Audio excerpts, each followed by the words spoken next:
Hello students. तो आज आम +3 fourth semester political science honours major paper 8 unit 4 रे सिलेक्टेड शॉर्ट क्वेश्चन 2 मार्किया एवं 5 मार्किया क्वेश्चन आंसर डिस्कस करिया। मु ऑलरेडी यूनिट 1 2 3 आज होची 4। तो सब क्लास गुडी कर प्लेलिस्ट मो डिस्क्रिप्शन रे लिंक अछि आ मध्य टेलीग्राम ग्रुप रे मध्य लिंक अछि। तो सेठी ग्रुप रे ऐड हेले क्लास टी रो पीडीएफ गुडी को पाई परिबो। तो जो माने पॉलिटिकल साइंस ऑनर्स रे पिला तो से निश्चित रूप रे कि टेलीग्राम ग्रुप रे ऐड हो। तो एबे आसो क्वेश्चन आंसर डिस्कस करबा। प्रथम क्वेश्चन कोन आछी, आसाम रो प्रमुख आंचलिक दल देश अटे ना आसाम गण परिषद।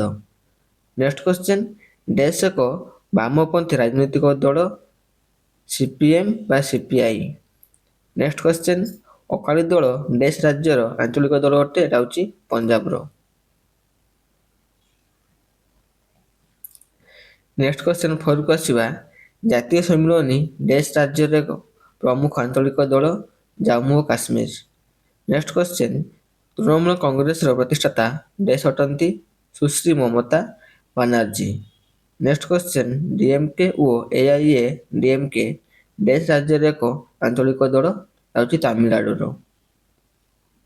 तो जो माने +2 भला पढ़िथिबो पॉलिटिकल साइंस तो यूनिट 4 चैप्टर ता पे के सहज रहइबो। नेक्स्ट जिबा 7 को जिबा, देश वर्तमान ओडिसा रे प्रमुख आंचलिक दल ना बिजु जनता दल। नेक्स्ट क्वेश्चन, 1985 मसिया रे देश तम संविधान संशोधन आईन दल बदल को विरोध करे ना 52तम संविधान संशोधन आईन दल बदल को विरोध करे। एटा गोटे इंपोर्टेंट क्वेश्चन।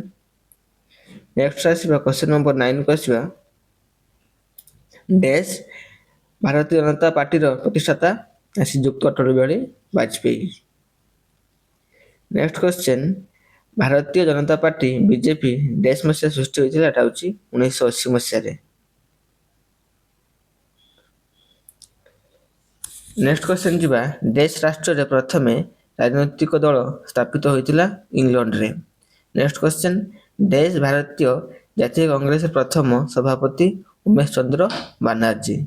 नेक्स्ट क्वेश्चन, देश भारतीय जातीय कांग्रेस रो प्रतिष्ठाता एलन ऑक्टेवियम ह्यूम। नेक्स्ट क्वेश्चन, भारतीय जातीय कांग्रेस देश मसिया प्रतिष्ठा होइतिला 1885 मसिया रे। नेक्स्ट क्वेश्चन, भारतर प्रथम राजनैतिक दल देश अटे भारतीय जातीय कांग्रेस। नेक्स्ट क्वेश्चन, भारत रे देश दलीय व्यवस्था रही होची बहुदलीय व्यवस्था भारत रे प्रचलित।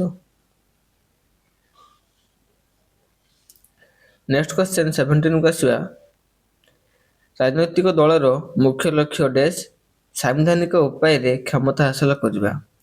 नेक्स्ट क्वेश्चन, देश दलीय व्यवस्था रे राजनैतिक अस्थिरता देखा जाए बहुदलीय व्यवस्था रे।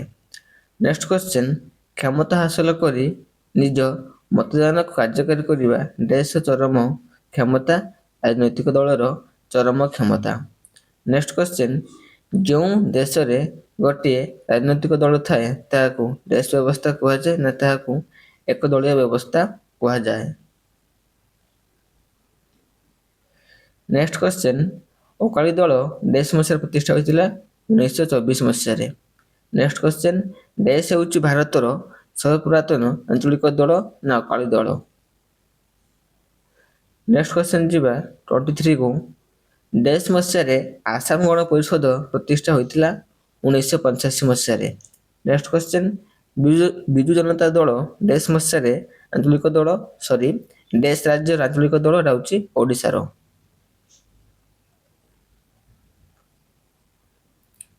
नेक्स्ट क्वेश्चन 25 को आसीबा, भारतीय जनता पार्टी रो पूर्व नाम देश थिला भारतीय जन कांग्रेस। नेक्स्ट क्वेश्चन, भारत निर्वाचन आयोग देश निर्वाचन परिचालना करती संसद विधानसभा व राष्ट्रपति। नेक्स्ट क्वेश्चन, देश मसिया निर्वाचन आयोग 3 सदस्य विशिष्ट संस्था रे परिणत हैला 1992 ମସିହାରୁ। ନେକ୍ସଟ କ୍ୱେଶ୍ଚନ୍, ନିର୍ବାଚନ ଆୟୋଗର ସଦସ୍ୟ ସଂଖ୍ୟା ଡ୍ୟାଶ ନା 3। ତ ଏଟା ଆସୁଛି କ'ଣ ନା ଗୋଟିଏ ବାକ୍ୟରେ ଉତ୍ତର ଦିଅ according your NEP question pattern syllabus ଅନୁସାରେ। ତ କିଛି କ୍ୱେଶ୍ଚନ୍ ରହିବ ସର୍ଟ କ୍ୱେଶ୍ଚନ୍ ଆଉ କିଛି ରହିବ ଗୋଟିଏ ବାକ୍ୟରେ ଉତ୍ତର ଦିଅ। ଏହି ପ୍ରକାର ଦୁଇ ପ୍ରକାର ସର୍ଟ କ୍ୱେଶ୍ଚନ୍ଟି ଆସିବ। ତ ପ୍ରଥମ କ୍ୱେଶ୍ଚନ୍ କ'ଣ ଆସୁଛି, ରାଜନୈତିକ ଦଳର ମୁଖ୍ୟ ଲକ୍ଷ୍ୟ କ'ଣ? ଏମିତି ଡାଇରେକ୍ଟ କ୍ୱେଶ୍ଚନ୍ ଆସିଯିବ ଯେ ରାଜନୈତିକ ଦଳର ମୁଖ୍ୟ ଲକ୍ଷ୍ୟ କ'ଣ, ବା ଏକଦଳୀୟ ବ୍ୟବସ୍ଥା କାହାକୁ କହିବା, ଦୁଇ ଦଳୀୟ ବ୍ୟବସ୍ଥା କାହାକୁ କହିବା, ବିରୋଧୀ ଦଳର ମୁଖ୍ୟ କାର୍ଯ୍ୟ କ'ଣ, ଏମିତି ସର୍ଟ ଟାଇପ୍ କ୍ୱେଶ୍ଚନ୍ ଆସିପାରିବ। ଓକେ, ତ ରାଜନୈତିକ ଦଳର ମୁଖ୍ୟ ଲକ୍ଷ୍ୟ କ'ଣ, ସାମ୍ବିଧାନିକ ଉପାୟରେ ଶାସନ କ୍ଷମତା ହାସଲ କରି ନିଜ ମତଦାନକୁ କାର୍ଯ୍ୟକାରୀ କରିବା ରାଜନୈତିକ ଦଳର ମୁଖ୍ୟ ଲକ୍ଷ୍ୟ। ସେମାନେ କ'ଣ କରିବେ ନା ସମ୍ବିଧାନ ଉପାୟରେ ଶାସନକୁ ଆସିବେ ଏବଂ ନିଜର ମତବାଦକୁ କାର୍ଯ୍ୟକାରୀ କରିବା ପାଇଁ ତାଙ୍କର ହେଉଛି ମୁଖ୍ୟ ଲକ୍ଷ୍ୟ।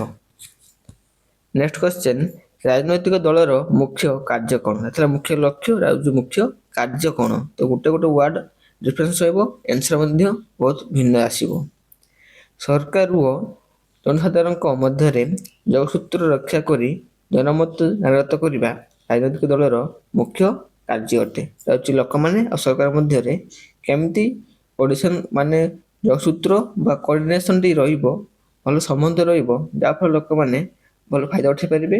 ଏହା ହେଉଛି ଦଳର ମୁଖ୍ୟ କାର୍ଯ୍ୟ। ମୁଖ୍ୟ ଲକ୍ଷ୍ୟ କ'ଣ ନା ସାମ୍ବିଧାନିକ ଉପାୟରେ ଶାସନକୁ ଆସିବେ ଏବଂ ନିଜର ମତବାଦକୁ କାର୍ଯ୍ୟକାରୀ କରାଇବେ। ଏହା ହେଉଛି ଦଳର ଲକ୍ଷ୍ୟ। ଓକେ, ଦେନ୍ କ୍ୱେଶ୍ଚନ୍ ନମ୍ବର 3କୁ ଆସିବା। 3 କ'ଣ ଅଛି, ଏକଦଳୀୟ ବ୍ୟବସ୍ଥା କ'ଣ? ଏକଦଳୀୟ ବ୍ୟବସ୍ଥା କ'ଣ? ରାଷ୍ଟ୍ରୀୟ ଶାସନ ବ୍ୟବସ୍ଥାରେ ଏକମାତ୍ର ରାଜନୈତିକ ଦଳ କାର୍ଯ୍ୟ କରୁଥିଲେ ତାହାକୁ ଏକଦଳୀୟ ବ୍ୟବସ୍ଥା କୁହାଯାଏ। ରାଷ୍ଟ୍ର ମାନେ କିଛି ନା ଗୋଟେ ଦେଶରେ। ବୁଝି ହେଉଛି ତ, ଇଜି ଅଛି। ଏଟା ମଧ୍ୟ +2ରେ ଥିଲା ମଧ୍ୟ ସବୁ ଚାପ୍ଟରଟି ସେକେଣ୍ଡ ଇୟରରେ। ନେକ୍ସଟ କ୍ୱେଶ୍ଚନ୍, 4 ନମ୍ବର କ'ଣ ଆସୁଛି, ଦ୍ୱିଦଳୀୟ ବ୍ୟବସ୍ଥା କହିଲେ କ'ଣ ବୁଝ? ଯେଉଁ ରାଜନୈତିକ ବ୍ୟବସ୍ଥାରେ ଦୁଇଟି ଦଳ ଥାଏ ତାହାକୁ ଆମେ ଦ୍ୱିଦଳୀୟ ବ୍ୟବସ୍ଥା କହିବା।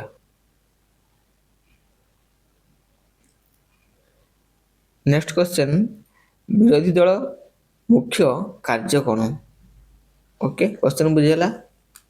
ବିରୋଧୀ ଦଳର ମୁଖ୍ୟ କାର୍ଯ୍ୟ ହେଉଛି କ'ଣ ନା ସରକାରଙ୍କୁ ପ୍ରତିରୋଧ କରିବା, ଗୁପ୍ତ କଥା ସାଧାରଣ ପ୍ରକାଶ କରିବା ଏବଂ ଶାସକମାନଙ୍କୁ କ୍ଷମତାଚ୍ୟୁତ କରିବା।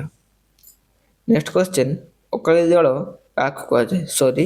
ଆଞ୍ଚଳିକ ଦଳ କାହାକୁ କୁହାଯାଏ? ମୋର ଡିଷ୍ଟର୍ବ ଅଛି। ଆଞ୍ଚଳିକ ଦଳ କାହାକୁ କୁହାଯାଏ? ଯଦି କୌଣସି ରାଜନୈତିକ ଦଳ ଅନ୍ତପକ୍ଷେ ଗୋଟିଏ ରାଜ୍ୟର ଶତକଡ଼ା 6% ଭୋଟ ପାଇଥାଏ ତାକୁ ଆମେ ଆଞ୍ଚଳିକ ଦଳ କହିବା। ଓକେ, ତ କ'ଣ ଗୋଟିଏ ରାଜ୍ୟରେ 6%, ସପୋଜ ଶତକଡ଼ା 6%, 100% ଯଦି ସେ 6% ପାଇଥିବ ଗୋଟିଏ ଦଳ, ତାକୁ ଆମେ ଆଞ୍ଚଳିକ ଦଳ କହିବା। ବୁଝିହେଲା। ନେକ୍ସଟ କ୍ୱେଶ୍ଚନ୍, ଜାତୀୟ ଦଳ କାହାକୁ କହିବା? ଯଦି କୌଣସି ଦଳ ଅନ୍ତତଃ 4ଟି ରାଜ୍ୟର ଶତକଡ଼ା 6% ଭୋଟ ପାଇଥିବ। ଆଞ୍ଚଳିକ ଦଳ କ'ଣ ନା ଗୋଟିଏ ରାଜ୍ୟରେ 6% ପାଇଥିବ, କିନ୍ତୁ ଜାତୀୟ ଦଳ କ'ଣ 4ଟି ରାଜ୍ୟରେ ଶତକଡ଼ା 6% ଭୋଟ ପାଇଥିବ, ତାକୁ ଆମେ ଜାତୀୟ ଦଳ କହିବା। ନେକ୍ସଟ କ୍ୱେଶ୍ଚନ୍, ଭାରତୀୟ ଜାତୀୟ କଂଗ୍ରେସ କେବେ ପ୍ରତିଷ୍ଠା ହୋଇଥିଲା ଓ ଏହାର ପ୍ରତିଷ୍ଠାତା କିଏ ଥିଲେ? ଭାରତୀୟ ଜାତୀୟ କଂଗ୍ରେସ 1985 ମସିହାରେ ପ୍ରତିଷ୍ଠା ହୋଇଥିଲା ଓ ଏହାର ପ୍ରତିଷ୍ଠାତା ଥିଲେ ଆଲାନ୍ ଅକ୍ଟାଭିଆନ୍ ହ୍ୟୁମ୍। ନେକ୍ସଟ କ୍ୱେଶ୍ଚନ୍ ଆସିବା 9କୁ ଆସିବା। ଦଳବଦଳ ରାଜନୀତି କ'ଣ? ଜଣେ ସଭ୍ୟ ଗୋଟିଏ ରାଜନୈତିକ ଦଳର ସଂକେତ ନିର୍ବାଚନ ଲଢ଼ି ଜିତି ସାରିବା ପରେ ସେହି ଦଳ ଛାଡ଼ି ଅନ୍ୟ ଦଳରେ ଯୋଗ ଦେଲେ ତାକୁ ଆମେ ଦଳବଦଳ କହିବା। ତ ବୁଝିଲା, ସପୋଜ ଏ ଗୋଟିଏ କ୍ୟାଣ୍ଡିଡେଟ୍, ସେ ଭି ନାମକ ଗୋଟେ ଦଳର ଜିତିଛି, ତାପରେ ସେ ଆକୁ ଛାଡ଼ିକି ଏସ୍ ନାଁରେ ଯାଇକି ଜଏନ୍ କରିବ, ତ ଆମେ କ'ଣ କହିବା ନା ଦଳବଦଳ ରାଜନୀତି ତାକୁ ଆମେ କହିବା। ନେକ୍ସଟ ଆସିବା କ୍ୱେଶ୍ଚନ୍ ନମ୍ବର 10କୁ ଆସିବା। ମତଦାନ ଆଚରଣ କ'ଣ?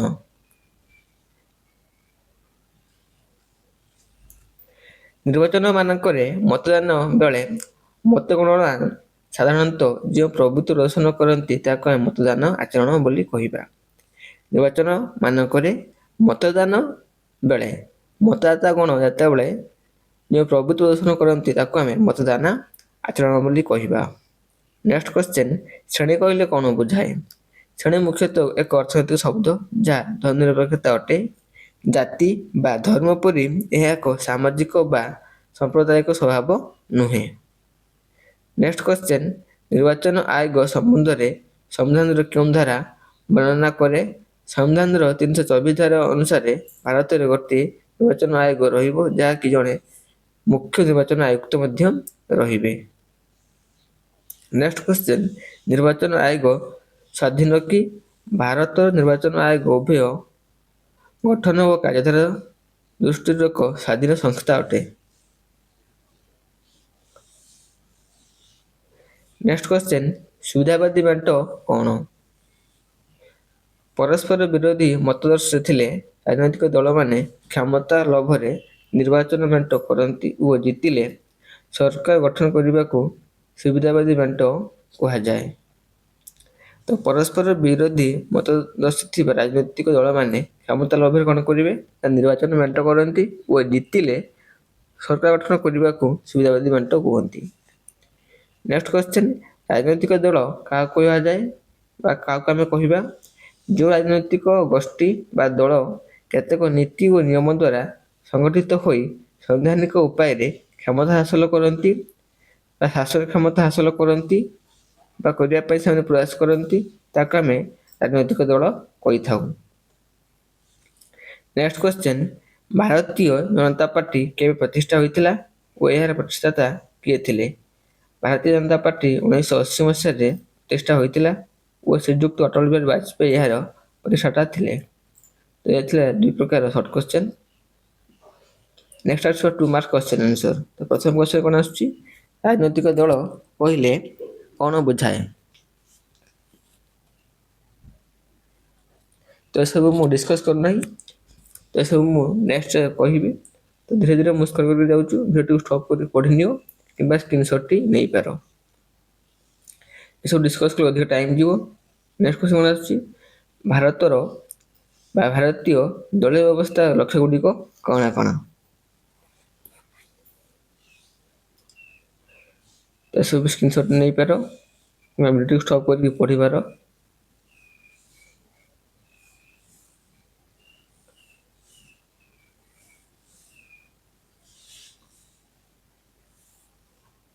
ଏସବୁ 2 ମାର୍କ, ଦେନ୍ ଆସିବ 5 ମାର୍କ, 5 ମାର୍କିଆ କ୍ୱେଶ୍ଚନ ଏସବୁ। ଭାରତରେ ଦଳୀୟ ବ୍ୟବସ୍ଥାର ପ୍ରକୃତି ଓ ବୈଶିଷ୍ଟ୍ୟ ଆଲୋଚନା କର, 5 mark question.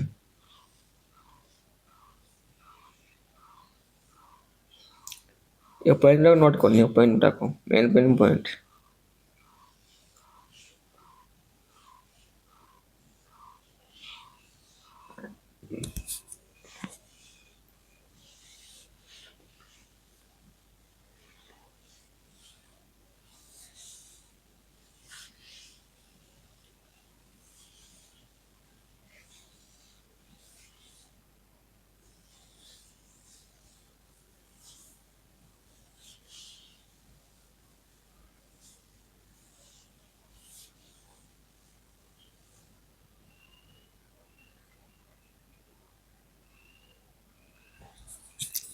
Thank you all.